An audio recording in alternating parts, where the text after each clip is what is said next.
Hello focus, आज जिस opportunity के बारे में हम लोग आपस में बात करने वाले हैं, ये अपॉर्चुनिटी हमारे Chanakya national law university Patna में निकाली गई है। चाणक्य नेशनल लॉ यूनिवर्सिटी ने अपनी ऑफिशियल वेबसाइट पे ऑन 30th ऑफ अक्टूबर 2023 को ये डिटेल्ड एडवर्टाइजमेंट पब्लिश किया था regarding recruitment for various departments. In various departments में हम लोग स्पेसिफिकली लीगल डिपार्टमेंट की वैकेंसी के रिगार्डिंग बात करेंगे कि हमारे लीगल डिपार्टमेंट के लिए कितनी नंबर ऑफ वैकेंसी निकाली गई है, क्या एलिजिबिलिटी क्राइटेरिया रखा गया है और कौन सी डेट से पहले हमें इस फॉर्म को फिलअप कर देना है ताकि हम इस पूरे रिक्रूटमेंट प्रोसेस का पार्ट बन पाए। ये सारी डिटेल्स आपके साथ शेयर करने से पहले एक इंपॉर्टेंट इंफॉर्मेशन वीडियो की स्टार्टिंग में आप सभी कैंडिडेट्स को देना चाहता हूं। जो भी कैंडिडेट अभी लॉ स्टूडेंट है, लॉ ग्रेजुएट हो चुका है या फिर प्रैक्टिसिंग एडवोकेट है, ऑल ओवर इंडिया के किसी भी कोर्ट में अगर वो चाहता है हमारे इंडिया में हमारी लीगल फर्टिनिटी के regarding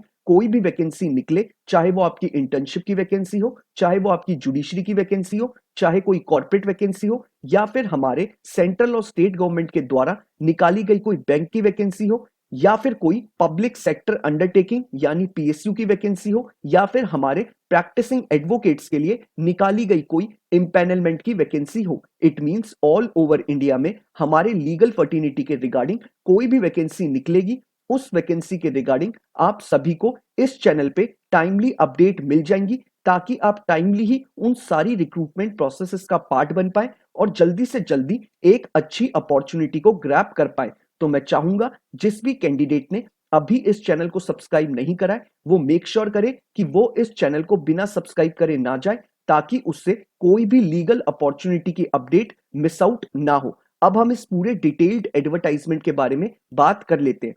Chanakya national law university Patna ने हमें जो डेजिग्नेशंस ये लोग लीगल डिपार्टमेंट में ऑफर कर रहे हैं, ये हमें प्रोफेसर की, एसोसिएट प्रोफेसर की और हमारे असिस्टेंट प्रोफेसर के लिए इसमें वैकेंसी निकाली गई है।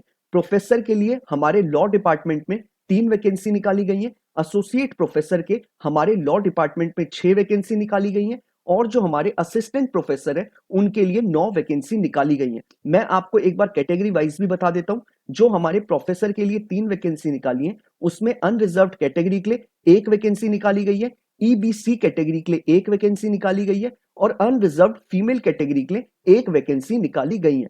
एसोसिएट प्रोफेसर जो कि हमारे लॉ डिपार्टमेंट में है उसमें 6 वैकेंसी निकाली गई हैं जिसमें ईबीसी कैटेगरी के लिए 1 वैकेंसी है, एससी कैटेगरी के लिए 1 वैकेंसी है, बीसी कैटेगरी के लिए 1 वैकेंसी है, इकोनॉमिक वीकर सेक्शन के लिए 1 वैकेंसी है, ईबीसी फीमेल कैटेगरी के लिए 1 वैकेंसी है और अनरिजर्व्ड फीमेल कैटेगरी के लिए 1 वैकेंसी निकाली गई है। अब बात कर लेते हैं हम assistant professor in law department. इसमें टोटल 9 वैकेंसी निकाली गई है जिसमें एससी कैटेगरी के लिए 2, बीसी कैटेगरी के लिए 1, डब्ल्यूबीसी कैटेगरी के लिए 1, इकोनॉमिक वीकर सेक्शन के लिए 2 वैकेंसी, बीसी फीमेल कैटेगरी के लिए 1, ईबीसी के लिए 1 और हमारे एसटी कैटेगरी के लिए 1 वैकेंसी निकाली गई है। अब बात कर लेते हैं स्पेशलाइजेशन के ऊपर। Constitutional law, corporate law, taxation law, intellectual property right जिसको आप लोग आईपीआर के नाम से जानते होंगे, cyber security, cyber law, cyber forensic specialization हमारे प्रोफेसर के लिए रखी गई है। एसोसिएट प्रोफेसर के लिए स्पेशलाइजेशन बोला गया है bankruptcy law, insolvency law, maritime and shipping law, labour law, family law, corporate law and competition law रखा गया है। और जो हमारे असिस्टेंट प्रोफेसर के लिए स्पेशलाइजेशन रखा गया है वो हमारे लॉ एंड टेक्नोलॉजी रखा गया है, एडीआर रखा गया है, पब्लिक लॉ रखा गया है, प्राइवेट लॉ रखा गया है, पब्लिक इंटरनेशनल लॉ रखा गया है, कॉर्पोरेट लॉ रखा गया है, इंटरनेशनल ट्रेड लॉ रखा गया है और हमारा आईपीआर रखा गया है। अब बात कर लेते हैं हम पे स्ट्रक्चर के ऊपर जिसको आप लोग रेम्यूनरेशन या सैलरी के नाम से जानते होंगे।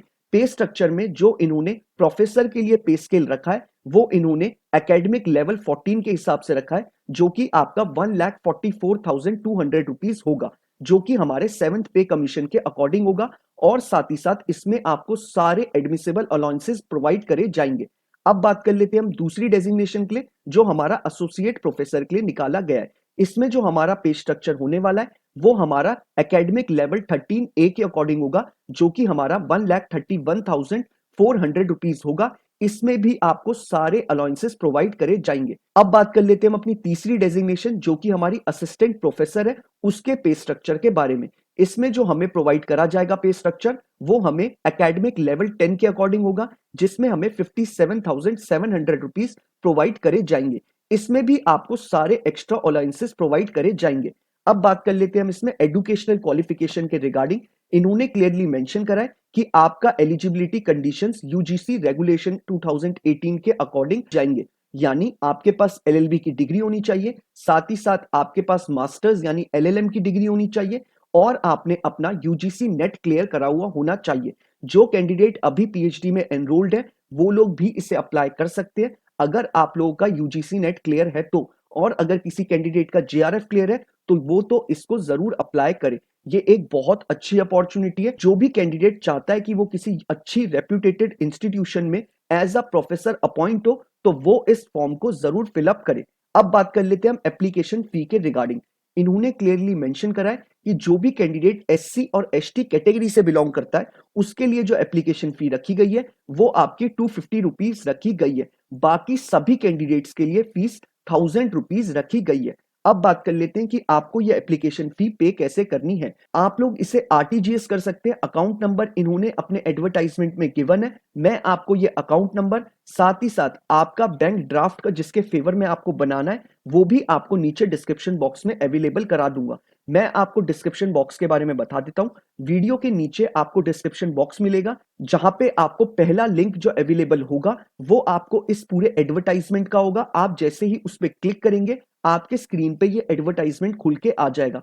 आप चाहे तो इसे स्क्रॉल डाउन करके वहीं सारा पढ़ सकते हैं या फिर आप इसे डाउनलोड भी कर सकते हैं। साथ ही साथ डिस्क्रिप्शन बॉक्स में आपको एक अप्लाई हेयर का ऑप्शन दिखेगा जहां पर आपको ये सारी इंफॉर्मेशन मिल जाएगी। जैसे ये फॉर्म आपका ऑफलाइन मोड का फॉर्म है, आपको किस एड्रेस पे अपनी एप्लीकेशन को एनवलप में डाल के भेजना है वो आपको नीचे उस एड्रेस को गिवन है। आप चाहे तो डायरेक्टली वहां से कॉपी पेस्ट कर सकते हैं अपने एड्रेस को। अब बात कर लेते हैं कि आपको इस फॉर्म को कैसे अप्लाई करना है।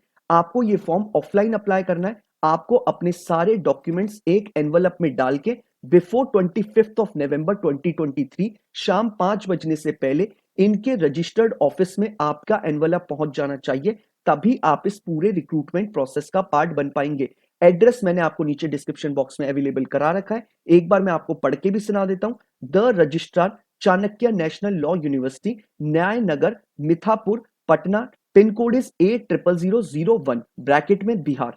आपको यहां पर अपने एनवलप को भेजना है और आपको मेक श्योर करना है कि आप अपने एनवलप के ऊपर क्लियरली मेंशन करें आप जिस भी पोस्ट के लिए अप्लाई कर रहे हैं। मान लीजिए अगर आप प्रोफेसर पोस्ट के लिए अप्लाई कर रहे हैं तो आप एनवलप के ऊपर क्लियरली मेंशन करेंगे application for the post of professor.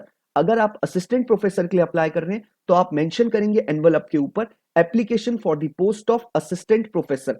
यानी आपको एनवलप के ऊपर क्लियरली मेंशन करना है कि आप इस पोस्ट के लिए आप अप्लाई कर रहे हैं। अगर कोई कैंडिडेट चाहता है कि वो प्रोफेसर के साथ साथ एसोसिएट प्रोफेसर के लिए भी अप्लाई करे तो उसको दोनों एप्लीकेशन अलग अलग भेजनी पड़ेगी, यानी उसे एप्लीकेशन फी भी दोनों के लिए अलग अलग अप्लाई करना पड़ेगा।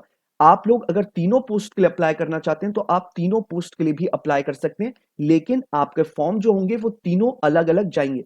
यानी प्रोफेसर की पोस्ट के लिए आपका एक अलग फॉर्म जाएगा, सेकंड आपका एसोसिएट प्रोफेसर के लिए एक अलग फॉर्म जाएगा और आपका असिस्टेंट प्रोफेसर के लिए एक अलग फॉर्म जाएगा। बाकी अगर आपको चाणक्य नेशनल लॉ यूनिवर्सिटी आपके फॉर्म को शॉर्टलिस्ट करती है तो वो आपको ईमेल के थ्रू इंटीमेट करेगी कि आपको कौन से डेट को कौन सी टाइमिंग पे आपको अपने इंटरव्यू के लिए इनके ऑफिस में पहुंचना है। बाकी आपको कोई भी TA DA Chanakya national law university उस इंटरव्यू के लिए प्रोवाइड नहीं कराएगी। आपको सारे एक्सपेंसेस खुद से बेयर करने होंगे। तो ये आपका पूरा इंपॉर्टेंट चीजें थी जो मैंने आपको इस वीडियो में बता दी। इन केस अगर आपको इस फॉर्म को फिलअप करने में किसी भी तरीके की कोई क्वेरी अराइज होती है तो आप लोग मुझे इंस्टाग्राम या ट्विटर पे टेक्स्ट मैसेज ड्रॉप कर सकते हैं। मैं पूरी कोशिश करूंगा आपको टाइमली बेसिस पे आपको रिप्लाई कर दूं ताकि आप इस पूरे प्रोसेस का पार्ट बन पाए। एप्लीकेशन फॉर्म भी मैंने आपको नीचे डिस्क्रिप्शन बॉक्स में अवेलेबल करा रखा है। आपको उसे प्रिंट आउट कराना है और अपने पूरे रेलेवेंट डॉक्यूमेंट्स के साथ उस एप्लीकेशन के फॉर्म के साथ आपको एक एनवलप में डाल के इनके रजिस्टर्ड ऑफिस में बिफोर 25 ऑफ नवंबर आपको इस फॉर्म को भेज देना है, तभी आप इस पूरे प्रोसेस का पार्ट बन पाएंगे। बाकी अगर आपको ये वीडियो पसंद आया तो आप इसे लाइक शेयर जरूर करिएगा और अगर आप चाहते हैं कि ऐसे ही हर एक लीगल अपॉर्चुनिटी के बारे में आपको टाइमली अपडेट मिलती रहे तो आप मेक श्योर करें कि आप इस चैनल को बिना सब्सक्राइब करें ना जाएं। Thank you so much.